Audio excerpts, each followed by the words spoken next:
Hey friend, welcome back to the Sage Audio channel. Today we're going to be taking a look at both the FabFilter Pro Q3 and the iZotope Ozone 6 equalizer to see which one has better EQ matching capabilities. We'll be taking a look at their ease of use, their functionality or what you can do with them, and their CPU usage. So if you've been trying to figure out, which EQ matching plugin you should use, you should definitely stick around for the full video. I'll be showing you the ins and outs of each one of these plugins as it pertains to EQ matching.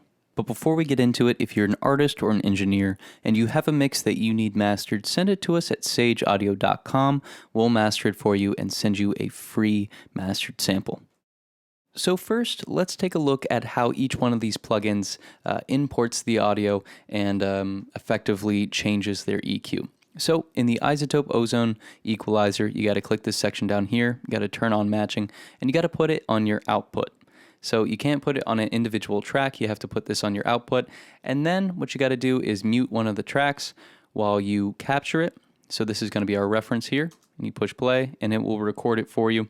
Now whenever you're done, you can push stop, and then you do the same thing to the other track. You unmute it, you click capture, you push play, and then you push stop. So once you've done all that, it will create a EQ for you, and it's pretty convenient. You got your smoothing function here, you got your the amount that you want to change here, and I'd have to say the ease of use with this iZotope Ozone equalizer is not bad. I mean, it's pretty simple. It doesn't take too long to understand exactly what's happening with it, but with that comes a little bit of, I guess, limited functionality. If you want to change any of these bands, you can kind of create new ones, but you don't, you can't really change them, you can't invert them, you can't really do anything with this curve that they've created for you other than smooth it out, which is kind of like changing the number of bands and the Q at the same time, and also, increasing the amount. So that's all you can really do with it. But let's take a look at the FabFilter Pro Q here. So in this one, it's a little bit more complicated in terms of recording the actual audio. You got to create a sidechain. And then once you've done that, you go to your analyzer, you go to EQ match, you change the reference to your sidechain, and then you can unmute both of them at the same time. I'll just mute the output here so we don't have to listen to it. But once you got your sidechain set up and you have the plugin on the input, you just push play, and it will read both of them at the same time, which is kind of nice because it kind of cuts out some of the time that you need in order to do this. Now, what's also great about this function, so I'm going to restart this here, just so I can get everything back to the way I want it.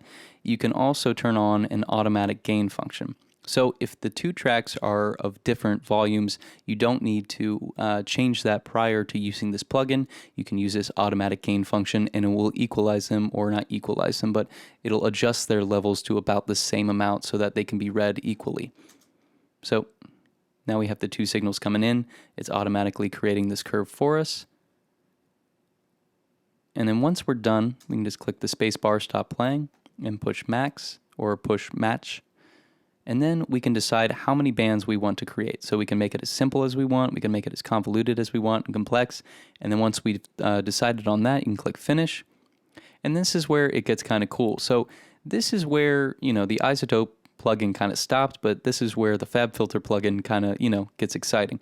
You can take all of these, highlight them, you can change their cues, you can change their frequency. You can even change their gain structure, so you can essentially invert the gain of the track. So if you wanted to use this as a way to differentiate instrumentation, you totally could, and that's really neat. Now, also, if I didn't want certain bands, say there were harmonics that were in there that I didn't want, or they weren't correct for different reasons, then I could delete them, and I would have a simpler response. So this is what I'm talking about in terms of functionality over ease of use. This one is a little bit harder to use. There's a lot more stuff going on. A couple things you need to understand. I mean, in Logic, it's easy to create a sidechain. In Pro Tools, it can be a little bit more difficult. So these are things that you're going to have to learn if you want to use this FabFilter plugin. But once you kind of understand them, it's definitely worth it. It's definitely worth having all this extra functionality and options at your disposal when the iZotope EQ is great, but it doesn't have this functionality whatsoever. So next, let's take a look at the CPU usage of both of these plugins to see which one uses less CPU. So what I have here is a mix with 15 tracks. I've put a FabFilter Pro Q on each one of the tracks to see how much CPU this plugin takes when it's on every single track. So let's pull up the activity monitor, and we can keep an eye on the Logic Pro here, and we'll see just the percentage of the CPU it uses.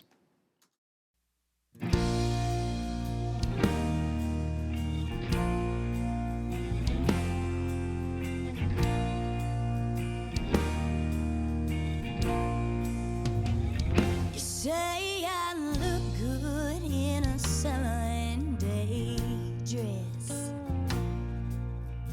rugged boots and rain. So it looks like it fluctuates between about 10% and 20% of the CPU, and it averages probably around, I'd say, about 11 to 12%. Next, let's take a look at the iZotope Ozone 6 equalizer to see how that compares. So again, you got the same mix. It has 15 tracks, and I've put a iZotope Ozone 6 equalizer on each track, including the output. Let's see how much CPU it takes up.